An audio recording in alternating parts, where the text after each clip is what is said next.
Hello दोस्तों, मैं विजय स्वागत करता हूं आप सभी का आपके अपने इस YouTube चैनल S2E इन्फो पर।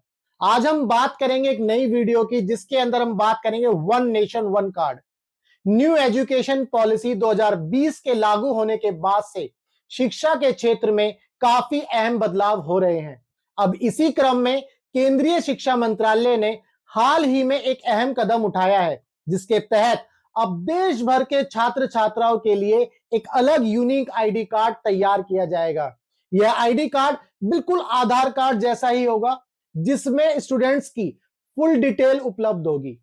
इस आईडी का नाम होगा अपार आईडी। अपार का पूरा मतलब है automated permanent academic account registry. Aadhaar की तरह ही इस आईडी में भी 12 नंबर होंगे, यानी कि 12 डिजिट होंगे। इस आईडी कार्ड को बनाने के पीछे यह उद्देश्य है कि सभी स्टूडेंट्स का एकेडमिक, स्पोर्ट्स और स्किल्स से लेकर हर छोटी बड़ी जानकारी एक जगह ही मौजूद होगी। इसके साथ ही exam result, extra curricular activities, olympiad या फिर अगर किसी स्पोर्ट्स में नेशनल या इंटरनेशनल लेवल पर कोई जीत हासिल की है, तो इस बारे में भी डिजिटल इसकी जो डिटेल है वो मौजूद होंगी। इस आईडी कार्ड से मंत्रालय को स्टूडेंट्स का रिकॉर्ड देखने में काफी मदद मिलेगी। स्कूल ड्रॉप आउट करने वाले स्टूडेंट्स की संख्या का लेखा जोखा भी मौजूद होगा। अपार आईडी के माध्यम से बच्चों का डिजिटल लॉकर यानी कि डिजी लॉकर सिस्टम भी तैयार हो सकेगा। One nation one student ID card बनाने के संबंध में मंत्रालय ने सभी राज्यों को निर्देश भी भेज दिए हैं। इस आईडी कार्ड के बनने से छात्र छात्राओं को बहुत बड़ा फायदा होगा। कैसा फायदा बताते हैं। अब अगर उन्हें कोई स्कूल बदलना है या एंट्रेंस एग्जाम के लिए या फिर किसी स्कीम, स्कॉलरशिप के लिए अप्लाई करना है, तो इन सब के लिए उन्हें बस अपना अपार आईडी कार्ड दिखाना होगा, जिसके बाद उनकी पूरी डिटेल आ जाएगी।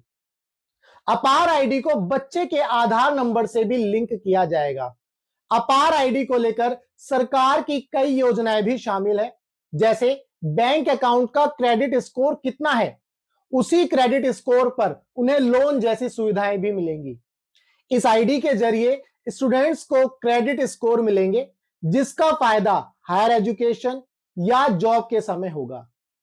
अपार आईडी के माध्यम से स्टूडेंट्स को सीधे तौर पर एकेडमिक बैंक ऑफ क्रेडिट यानी कि एबीसी से लिंक किया जाएगा।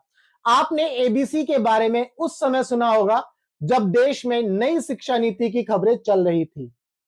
सरकार की पहल में जब भी कोई स्टूडेंट एक कोर्स को पूरा करेगा या एक सेमेस्टर को पास करेगा, उसके द्वारा इकट्ठा किए गए क्रेडिट को एकेडमिक बैंक ऑफ क्रेडिट में जोड़ दिया जाएगा, यानी कि एबीसी में जोड़ दिया जाएगा। इस समय देश के सभी यूनिवर्सिटीज में एबीसी वैलिड है।